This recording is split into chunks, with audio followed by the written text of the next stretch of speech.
All right, so picture this family tree that's more like a tangled vine full of Herods, all uncles and nephews marrying the same cousins. Herod Antipas, tetrarch of Galilee, he's married to some Nabatean princess. But then he visits his half brother, Herod Philip, in Rome. Boom, he falls hard in love for Philip's wife, Herodias. She's ambitious, beautiful, and already got a daughter, Salome, from her first marriage, and falls in love with Antipas as well. Antipas divorces his wife, who hightails it back home furious. Herodias dumps Philip and marries Antipas, even though it's straight up incestuous by Jewish law. Scandal City. John the Baptist, he calls him out publicly. This ain't right, it's unlawful. Herodias sees, wants him gone. At Antipas's big birthday bash, Salome dances, mesmerizes the crowd, and Antipas, tipsy and smitten, promises her anything. Mom whispers in her ear, ask for John's head on a platter. Boom, John's executed. Antipas feels guilty, even thinks Jesus is John risen. Messed up. Fast forward, enter Herod Agrippa, Herodias' brother. He's Antipas's nephew, but tight with the family early on. Antipas even loans him cash when he's broke. Agrippa climbs the Roman ladder, becomes king of bigger chunks of Judea under Emperor Caligula. Jealousy brews. Around 39 AD, Agrippa snitches to Caligula that Antipas is plotting rebellion, hoarding weapons for a power grab. Caligula buys it and exiles Antipas to this dreary spot in Gaul, strips his lands, hands him to Agrippa. Herodias? She's got options. She could have stayed put, lived cushy with her brother Agrippa. But nah, she really did love Antipas and stays with him. So she packs up and follows her man into exile. They fade into obscurity there. End of the drama. Wild ride, right? When it comes to living a life within the law of God, your feelings do not make you right, and feelings make lousy lawyers. Your feelings may be real, genuine, and honest, but it doesn't make your actions legal. Feelings are things we experience that give greater depth and value to the rules of this universe set before us. But feelings are not to govern our lives. The laws of the universe and the laws of the Bible are objective, consistent, and real. Our feelings are transient, illusory, and deceptive. Our feelings can create a reality that doesn't exist. The danger is that we start making decisions based on these illusions, rather than making decisions based on the laws God has set as a standard to govern our lives. In our story with Antipas and Herodotus, their feelings created a false reality that they believed over God's lawfully created universe. They both grew up in Israel and lived by the law of Moses. They both knew what the law was and God's expectations of them.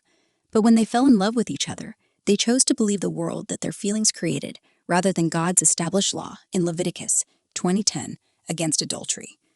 This next example is a mother and son that chose to succumb to the reality that their emotions created over God's and society's established law. At first I told Carlos that I'm sorry, I don't know how you're gonna react to this. I'm your mom and you're my son, and I am falling in love with him. He said, are you really? I said, yes, I am. He said, you know what? I was scared to let you know too, I am too. He was too, falling in love with me, with his mom, and I was falling in love with my son. And then we ended up talking, and we took off to the park, and we ended up asked him, will you ever date your mom? And he said, will you date your son? I said, honest truth, yes, I would. Then we sat back, and I broke down crying. I told Carlos, what we're going to do is going to hit all over the world. I said, there ain't no way I can leave you. And he said, don't worry, I'm going to still be with you, no matter through thick and thin. And that's what we're going through right now, through the thick. Who made the first approach was actually me.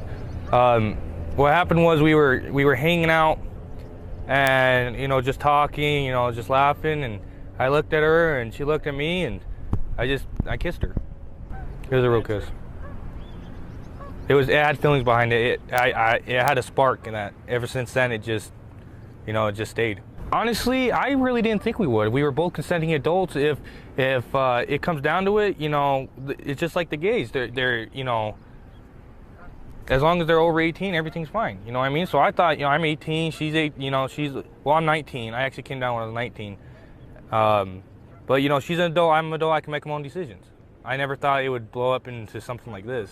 Honestly, if it wasn't that strong, we wouldn't be together right now. We are together, but we're not. We can't really see each other, but in my heart, I know that we're still together. And I still love with all my heart. Honestly, I see us living inside a mobile home, renting out our houses and living life. True love can do anything. You know, it's about this whole entire case is about whether I have the right to love somebody. I sure as hell have the right to love Monica. You can't tell me who to love, who not to love. It's just people are butting in the wrong, the wrong issue. She's never had anybody give her a rose or, and she's never got really anything from me because I haven't really been able to. God tells us in 1 Kings chapter 13 the consequences of believing something other than what God says. A man of God, sent to rebuke King Jeroboam, performed a miracle by causing Jeroboam's hand to wither, which he subsequently healed.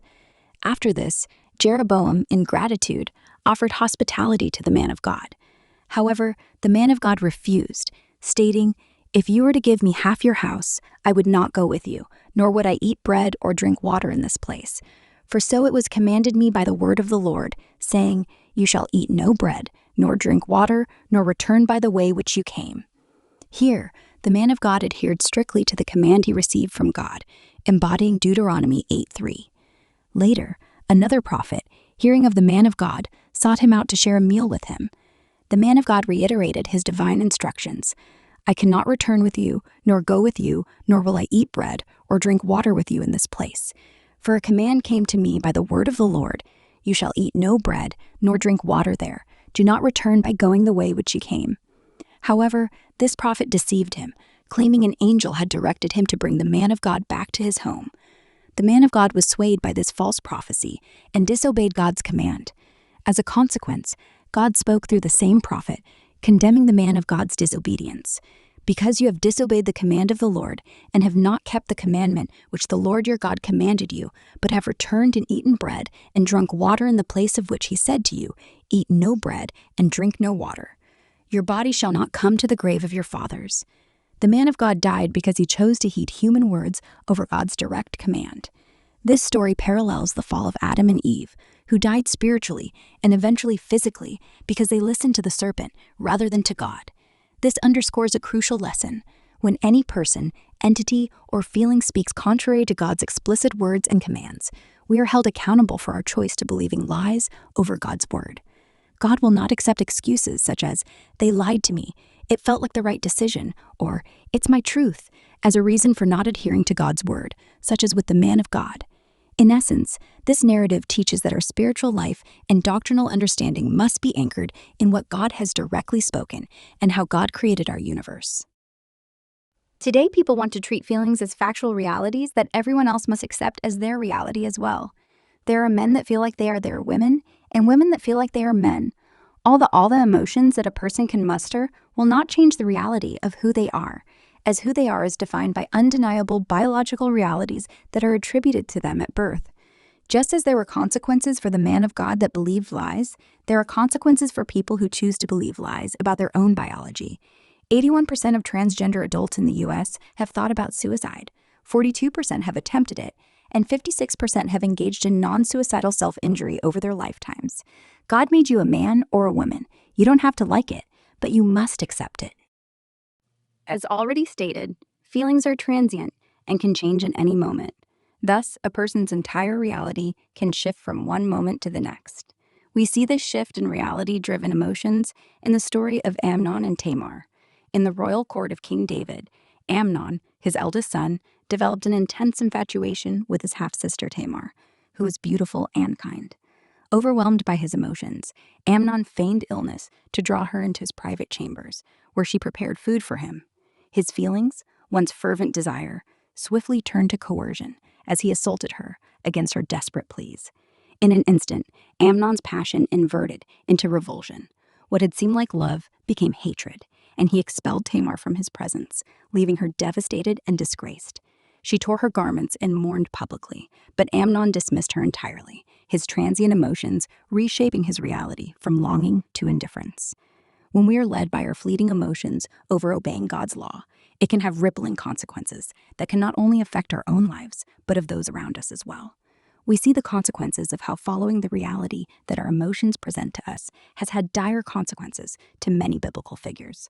Starting with our opening story, Antipas and Herodias' decision to unlawfully marry led to the execution of John the Baptist and their eventual exile. Had they never married, John the Baptist would have never been arrested, and Antipas would have never met Agrippa and would not have had a falling out that led to Antipas and Herodias' exile. Had Amnon lawfully married his half-sister, he would have not been murdered by Absalom. We see a completely different outcome for David's life had he not sinned with Bathsheba.